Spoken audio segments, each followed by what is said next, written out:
اعوذ باللہ من الشیطان الرجیم بسم اللہ الرحمن الرحیم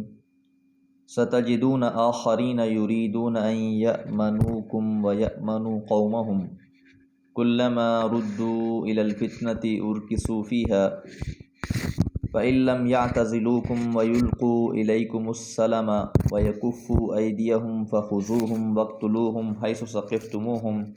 فأولئکم جعلنا لکم علیہم سلطانا مبینا۔ سورۃ النساء آیت نمبر 91۔ ستجدون ان قریب تم پاؤ گے، آخرین کچھ اور لوگ، یریدون وہ چاہتے ہیں، ان یأمنوکم کہ امن میں آ جائیں تم سے، ویأمنوا قومہم اور امن میں رہیں اپنی قوم سے بھی۔ یہاں پر مختلف منافقین کی اقسام بیان ہو رہی ہیں۔ سورہ بقرہ میں جو تفصیلات آئی ہیں وہ خاص طور پر وہ منافقین ہیں جو مدینہ میں آباد تھے اور مختلف چالیں چلا کرتے تھے، چاہے وہ مدینہ کے باسیوں میں سے تھے یا پھر ان یہودیوں میں سے تھے جنہوں نے اسلام کا بظاہر لبادہ اوڑھا ہوا تھا۔ اب پچھلی آیات میں ہم نے یہ بات جانی کہ کچھ لوگ ایسے بھی ہیں جو بیچارے مجبور ہیں، نہ وہ اپنی قوم قبیلے کو چھوڑ سکتے ہیں اور نہ اسلام کو چھوڑ سکتے ہیں، ان کے دلوں میں اسلام کی محبت رائج ہے لیکن مجبوری ہے اپنے قوم قبیلے کی بھی کہ اس کو چھوڑ کر ان سے علیحدہ نہیں ہو سکتے، ہجرت نہیں کر سکتے۔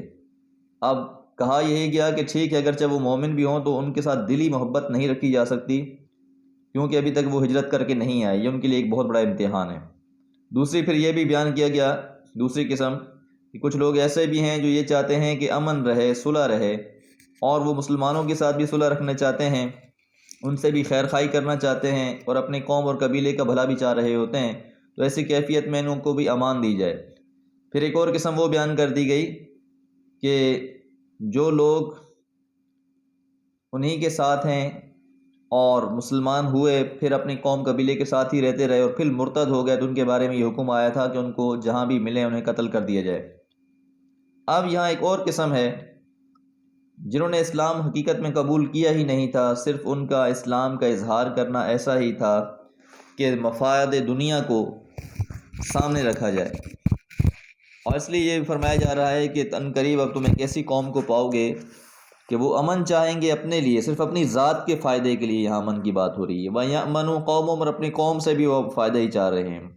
کلما ردوا الی الفتنۃ لیکن جب بھی انہیں لوٹایا جاتا ہے کسی آزمائش کی طرف، ارکسوا فیہا تو اس میں پلٹ جاتے ہیں۔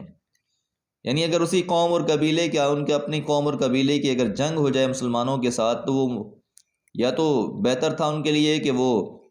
اس میں شرکت نہ کرتے کم از کم، اور اگر شرکت کرنی بھی ہوتی تو پھر ایسی کیفیت میں کرتے کہ وہ اس میں حصہ نہ لیتے، جس طرح کہ حضرت عباس رضی اللہ عنہ کے بارے میں آتا ہے کہ عملاً وہ جنگ بدر میں شریک نہ ہوئے، وہ کافروں کے دباؤ کی وجہ سے وہ ان کے ساتھ آئے لیکن عملاً شریک نہ ہوئے، اس لیے رسول اللہ صلی اللہ علیہ وسلم نے حکم دیا تھا کہ انہیں قتل نہ کیا جائے کیونکہ وہ مجبور کر کے لائے گئے ہیں۔ اب اس کیفیت میں تو گنجائش ہے، لیکن یہ جو قسم ہے اس آیت مبارکہ میں جو بیان کی جا رہی ہے یہ ان لوگوں کی ہے جو بظاہر مسلمانوں سے کہتے ہیں کہ ہم مسلمان ہیں، لیکن ان کے دلوں میں ابھی تک کفر کی محبت اس قدر غالب ہے کہ جب بھی ان کو موقع ملتا ہے ان کی قوم اور قبیلے کو،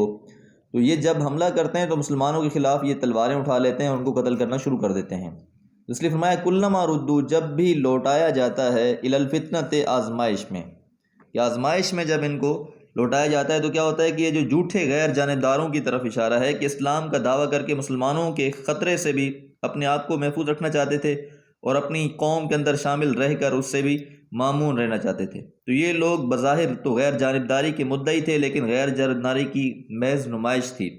جب ان کی قوم کا دباؤ پڑ جاتا یہ ان شرارتوں میں شریک ہو جاتے جو وہ اسلام اور مسلمانوں کے خلاف کرنا چاہتی تھی، تو ان لوگوں کی بابت یہ حکم دیا جا رہا ہے کہ کسی رعایت کے مستحق نہیں ہیں کیونکہ ان کے دلوں میں محبت نہیں ہے۔ اس لیے فرمایا فَإِن لَّمْ يَعْتَزِلُوكُمْ، بس اگر وہ الگ نہیں ہوتے آپ لوگوں سے، اور نہ وہ لوگ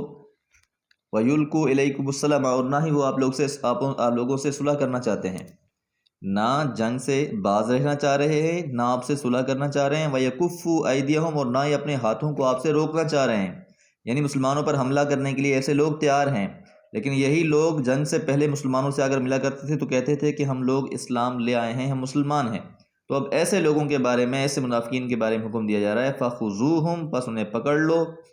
قیدی بنانا ہے تو قیدی بناؤ، وَاقْتُلُوهُمْ، جنگ میں آ جاتے ہیں انہیں قتل کر دو، حَيْثُ ثَقِفْتُمُوهُمْ، پھر جہاں بھی تم ان کو پالو، وَأُولَئِكُمْ، اور یہی ہیں، جعلنا لکم، بنا دیا ہم نے تمہارے لیے، علیہم، ان پر، سلطانا مبینہ، واضح طور پر دلیل، کہ ان کے اعمال جو تھے، ان کے اعمال نے ان پر کلیئر کر دیا ہے کہ کسی لحاظ سے بھی اسلام کے خیر خواہ نہیں ہیں، کسی بھی لحاظ سے ان کے اندر ابھی اسلام کی وہ حقانیت آئی نہیں ہے، بلکہ ابھی تک تو یہ صرف اپنے فائدے کے لیے اور دنیاوی فائدے کے لیے اسلام کا لبادہ اوڑھ کر یہ عمل کر رہے ہیں،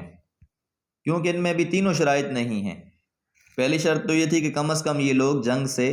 علیحدگی اختیار کر لیتے، اگر مسلمانوں کے ساتھ ان کے قوم قبیلے کی جنگ ہوتی بھی ہے تو یہ لوگ علیحدگی اختیار کر لیتے، اعتزال کر لیتے۔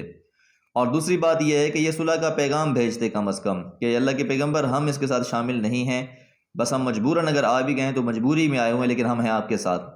اور تیسری بات یہ کہ اپنے ہاتھوں کو یہ جنگ میں روکے رکھتے،